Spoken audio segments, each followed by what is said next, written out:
Mate, let me ask you something. What do you think a robbery sounds like? Glass breaking?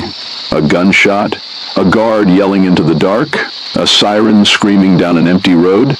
Most people imagine noise, but the Sydney Airport gold bullion robbery was different. This one sounded like nothing. No alarm, no panic, no shattered lock on the floor, no frantic chase through the terminal, just a vault, a stack of gold, a few minutes of darkness, and then silence. It was October, sometime in the 1970s. Sydney was slipping into night. The roads were damp, the city lights were blurred, and out near the airport, life moved with the slow rhythm of late shift workers, taxi drivers, cleaners, freight handlers, and men who knew when not to be noticed. Inside Sydney Airport, behind doors most passengers would never see, millions of dollars in gold bullion sat waiting, heavy, cold, silent. At 11:47 p.m., according to the story, something changed. A procedure failed. A routine slipped. A door that should have stayed secure became part of someone else's plan. And then, just like that, $2.6 million worth of gold disappeared. Not misplaced, not delayed, not lost in paperwork. Gone. No guard saw the thieves. No camera caught their faces. No alarm gave them away. And decades later, the strangest part is not just that the gold vanished. It is that most Australians barely remember it ever happened. Because some crimes are famous because they are loud. This one is frightening because it was quiet. Now why should you care? Because this was not some desperate smash and grab by amateurs hoping for luck. This was the kind of job that only works when someone understands the system better than the people protecting it. Sydney Airport was not just a place for travelers. It was a moving machine of cargo, money, documents, freight, customs procedures, bank transfers, private shipments, and high-value goods. Behind the counters and departure gates, there was another airport entirely, a hidden airport, one where boxes moved before sunrise, one where manifests mattered more than boarding passes, one where a locked room could hold more wealth than most people would see in a lifetime. Gold bullion did not pass through casually. It had handlers, paperwork, timing, custody, and security. At least, that was the idea. But security is not just steel doors and locked cages. Security is habit. It is people doing the same thing, at the same time, in the same way, night after night. And habits can be studied. That is what makes this case unnerving. The thieves did not need to defeat the whole airport. They only needed to understand the weak moment, the shift change, the blind spot, the trusted face, the corridor no one questioned, the task everyone assumed someone else had checked. There was no digital trail back then, no instant alerts, no biometric logs, no cloud-based access history, no camera network watching every angle. If you knew the rhythm of the place, you could move inside it. And if you moved carefully enough, the system might not realize it had been robbed until the robbers were already gone. Let's break it down. Not like a movie, like an operation, because a job like this does not begin at the vault door. It begins weeks earlier, maybe months. Step 1, observation. Someone had to know when the bullion arrived. Someone had to know where it was stored, who handled it, how many people were on duty, how long the transfers took, and which procedures were followed properly versus which procedures only existed on paper. That kind of knowledge does not come from guessing. It comes from watching. The thieves would have studied patterns, delivery schedules, guard movements, custodian habits, who smoked, who took coffee, who cut corners, who looked tired by midnight, who signed paperwork without reading every line. In a secure facility, the smallest human shortcut can become a map. Step 2, access. This is where the case becomes more chilling. There was no need for dramatic violence if the thieves had the right appearance, the right timing, or the right internal knowledge. A stolen credential, a familiar uniform, a forged instruction, a face that looked like it belonged there. Sometimes the most effective disguise is confidence. Walk like you are expected. Carry something official. Do not run. Do not whisper. Do not look afraid. A person who looks uncertain attracts attention. A A person who looks busy is invisible. Step 3, timing. The vault was not vulnerable all night. That is the important point. A secure place is rarely weak forever. It becomes weak for minutes. A transfer window, a temporary opening, a procedural overlap, a moment when responsibility shifts from one person to another. That is when smart thieves move. Not when the system is asleep, when the system is changing hands. Imagine the airport at that hour, not empty, but distracted.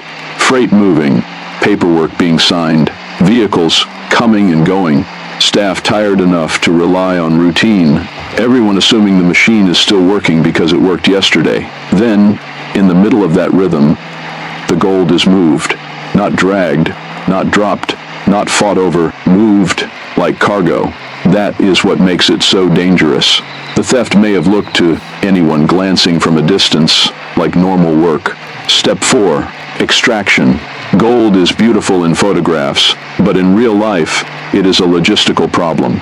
A single bullion bar can weigh around 12 kilograms. Multiply that by enough bars to reach millions of dollars, and suddenly, this is not just theft. It is transport planning. The thieves needed equipment, trolleys, a vehicle, a route out, a place to transfer the load, a way to avoid questions. If someone saw them moving heavy material at night, they also needed discipline. No unnecessary talking, no improvising unless forced, no panic when the weight slowed them down. Every extra second increased the risk. The vault door opens. The gold is loaded. The corridor is crossed. The vehicle waits. The doors close. Then the airport continues breathing as if nothing happened. That is the nightmare version of security failure, not chaos. Normality. Step 5. Disappearance. Getting the gold out of the airport was only the first problem. Gold is hard to steal, but it is also hard to spend. You cannot walk into a shop with bullion and ask for change. You cannot deposit it like cash. You cannot move millions in metal without attracting the wrong kind of attention. So whoever took it needed a second plan. Where does it go? Who melts it? Who buys it? Who keeps quiet? Who gets paid first? Who becomes a liability? This is where many robberies collapse, not during the theft, but after it. Greed creates noise. Fear creates mistakes. Partners turn on each other. Someone talks. Someone spends too quickly. Someone trusts the wrong buyer. But in this case, the trail went cold. No clean confession. No easy recovery. No simple ending. Just gold entering the dark and refusing to come back. Now, let's talk about the minds behind it. Because stealing gold from an airport vault is not just about greed. Greed might start the thought, but greed alone does not build the plan. A robbery like this requires patience. It requires nerve.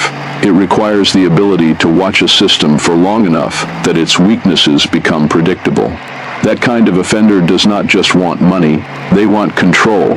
They want to prove that the locked door is not really locked, that the guard is not really watching, that the institution is not as powerful as it looks. There is a particular arrogance in a crime like this, not the loud arrogance of someone showing off, the colder kind. The arrogance of someone who believes they can stand inside a protected space and turn its own routines against it. That is why this case feels different from ordinary theft. The thieves did not only steal gold, they stole certainty. And certainty is what institutions sell us every day. Banks tell us our money is safe. Airports tell us movement is controlled. Security teams tell us procedures are enough. Locks tell us there is a boundary between danger and safety. But a heist like this exposes the uncomfortable truth. A system can be strong on paper and fragile in practice. It only takes one overlooked assumption. One person thinking, someone else checked that. One guard thinking, that vehicle belongs here. One worker thinking, I have seen this before. One supervisor thinking, nothing unusual happens at this hour. That is how criminals exploit trust. They do not always break it from the outside. Sometimes they walk through it from within, and for the public, the psychological damage can be bigger than the financial loss. Because once people realize that a vault can be emptied without a sound, they begin to ask harder questions. What else is vulnerable? Who really knows what is happening behind restricted doors? How many systems depend not on security, but on people not making mistakes? That is the lasting fear of this case. Not that gold was stolen once, but that the method might still exist in other forms. Today, the vault might be digital. The bullion might be cryptocurrency. The corridor might be a server login. The fake uniform might be a phishing email. The technology changes. The weakness remains human. And then comes the part that makes old crimes feel heavier, the waiting. Investigators would have looked for the obvious signs first. Forced entry, internal access, suspicious staff, vehicles, missing paperwork, known criminals with the right connections, dealers who could move gold without asking questions. But a well-planned robbery does not leave a clean trail. It leaves fragments, a timeline that almost fits, a witness who saw something but cannot swear to it, a document that was signed but not questioned, a person who had access but no proof against them, a rumor that sounds possible, then disappears. Cold cases are not cold because no one cared. They are cold because the evidence hardened before the truth came out. By the time suspicion settles, memories have already started to decay. People leave jobs, records vanish, vehicles change hands, gold is melted, divided, sold, hidden, or transformed into something unrecognizable. And in a case like this, silence becomes part of the architecture. If several people were involved, someone had to keep quiet. For years, maybe because they were paid, maybe because they were afraid, maybe because the people behind it were not the sort you cross twice. That is where the story becomes almost mythic. Not because it is glamorous, because it refuses closure. A perfect ending would give us names, arrests, recovered gold, courtroom testimony, and a final page. But this case does not give us that comfort. It leaves us with a vault, a missing fortune, and the suspicion that someone got away clean. So here we are, driving through the dark, with the city sliding past the windows. And somewhere behind this story is a question that still matters. How secure is secure? Because the Sydney Airport gold bullion robbery reminds us of something people prefer to forget. Systems do not fail only when they are attacked. They fail when they become predictable. They fail when procedure turns into habit. They fail when staff stop asking why. They fail when trust replaces verification. They fail when everyone believes the locked door is enough. That is the first lesson. The second lesson is that audacity does not disappear with time. The object changes. Gold becomes data. Vaults become networks. Trolleys become transfer protocols. Insider knowledge becomes leaked credentials. But the criminal logic stays familiar. Find the routine. Find the blind spot. Move during the gap. Leave before the system understands what happened. And the final lesson is this. Forgotten crimes are not harmless just because people stop talking about them. Sometimes the forgotten ones are the most useful to study because they show us what institutions missed before the world was watching. This was not just a robbery.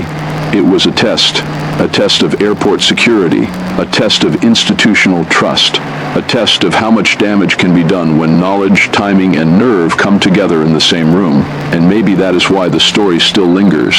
Because somewhere, sometime, someone stood near that gold and knew exactly when the system would blink. Then they moved. No sirens, no chase, no final warning. Just gold in the dark. Then nothing.